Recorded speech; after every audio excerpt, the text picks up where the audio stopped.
अंजनी नंदनम धीरम जानकी शोकनाशनम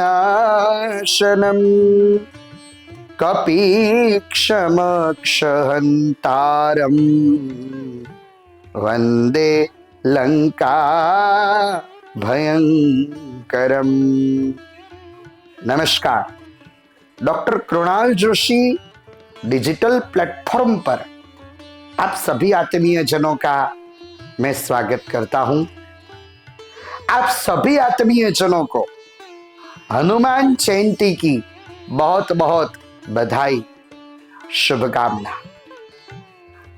हनुमान जी महाराज, इनको हम कहते हैं सकल गुण निधानम।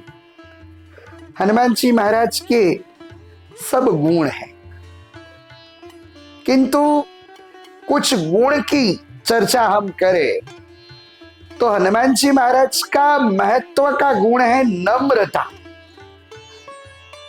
सुंदरकांड में चौपाई है कि भगवान का कार्य करने के लिए हनुमान जी महाराज जाते हैं, तो उस समय सब भालू बंदरों को हनुमान जी महाराज ने कहा कि मैं जा रहा हूं, अस कहीं नाई सबन कहु माथा, चले हर शीर धरी रघुनाथा।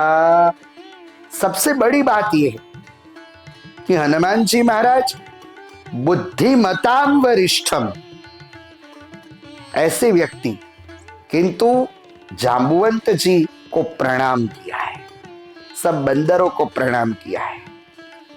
तो हनुमान जी महाराज हमें ये प्रेरणा देते हैं कि हम घर में, परिवार में कार्य करें, कार्य भले ही हम करें, किंतु सबको यश दे, सबको हम आदर दे। हम ये सोचे कि सबके आशीर्वाद से हुआ है, मैंने नहीं किया। मैं शब्द हमारे लिस्ट में कभी आना नहीं चाहिए, ये हनुमान जी महाराज हमें सिखाते हैं। दूसरा कि जब हनुमान जी महाराज लंका में जाते हैं तो जब लगी आवूं सीता ही देखी, होई काज मोही हर्ष विशेखी। हनुमान जी महाराज ने कहा कि मुझे अत्यंत हर्ष होता है। देखो, अभी कार्य की शुरुआत नहीं की, किंतु शुरुआत से पहले ही हनुमान जी महाराज को आनंद आया, हर्ष आया।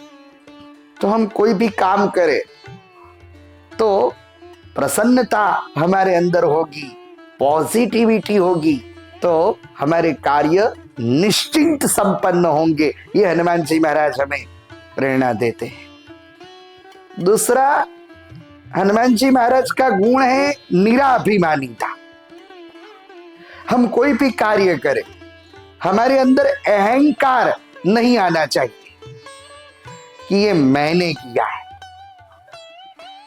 पंक्ति है कि जब मैं था तो प्रभु नाही, प्रभु है तो मैं नाही, प्रेम गली अति साकरी तामे दून समाई। जब भगवान श्री राम जी ने पूछा, कहू कि रावण बारी थी लंका, तो ने लंका का दहन कैसे किया?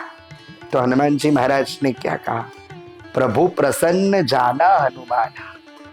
भगवान राम जी को प्रसन्न हृदय जानकर हनुमान जी महाराज ने कहा, शाखा मृग की बड़ी मनुषाई, शाखा ते शाखा पर जाई। मैं तो शाखा मृग, मैंने कुछ नहीं किया, जो सब कुछ हुआ है वो तव प्रताप, आपके आशीर्वाद से, नाथ न कछु मोरी प्रभुता। तो ऐसा निराभिमानी व्यक्तित्व हनुमान जी महाराज का। हम कोई भी कार्य करें तो हमारे अंदर अहंकार न आए। और हनुमान जी महाराज का महत्व का गुण है निरपेक्षता, कोई कामना नहीं, निस्वार्थ। और जिनका हृदय निस्वार्थ होगा वही भगवान तक पहुंच सकेगा। इसीलिए हनुमान जी महाराज भक्ति मार्ग के आचार्य भी है और भगवान राम जी के सेवक भी है।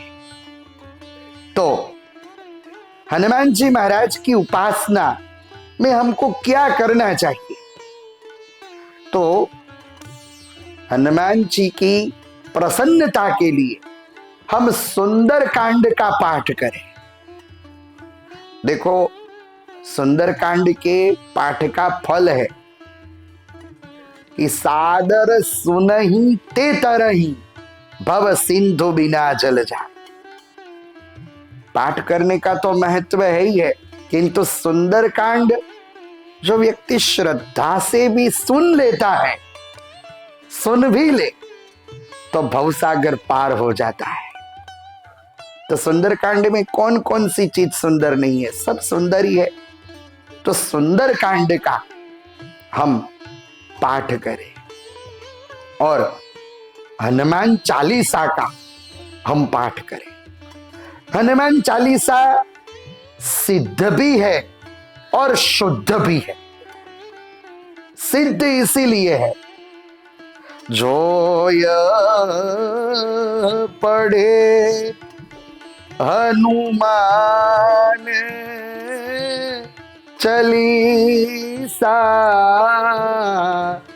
होई सिद्धि साखी गौरी सा।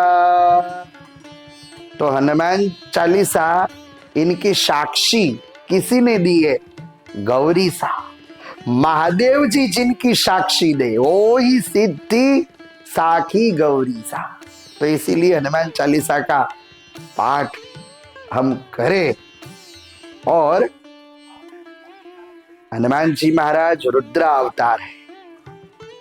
महादेव जी और विष्णु भगवान का जो तेज है, विष्णु भगवान का जब मोहिनी स्वरूप हुआ देवों को अमृत पान कराने के लिए, तो अमृत पान के समय में हरिहर का मिलन हुआ और वह तेज अंजना माता जी के उदर में प्रस्थापित हुआ और हनुमान जी महाराज का प्राकट्य हुआ। ऐसी कथा शिव महापुराण में मिलती है। और इसीलिए हनुमान चालीसा में शब्द है, शंकर सुवन केसरी नंदन तेज प्रताप महाजगवंदन। हनुमान जी महाराज के पास हम 3 चीज मांगते हैं। 3 चीज इनकी बहुत आवश्यकता है, बल, बुद्धि और विद्या। ये 3 चीज हमें अत्यंत आवश्यकता है। बल यानी कर्म और बुद्धि मानी कर्म करने का ज्ञान। चलो मेहनत तो करे किंतु ज्ञान न हो तो बल, बुद्धि, विद्या 3 यदि हमारे अंदर आ जाएंगे तो हम सब मैनेजमेंट भी कर सकेंगे जिस तरह हनुमान जी महाराज ने किया। तो आप सभी आत्मीय जनों को हनुमान जयंती की शुभकामना। Doctor Krunal Joshi YouTube, Insta, Facebook से आप सब जुड़े और औरों को भी जोड़े ताकि आध्यात्मिक विषय का सबको लाभ मिल सके। इन्हीं शब्दों के साथ आप सभी आत्मीय जनों को प्रणाम।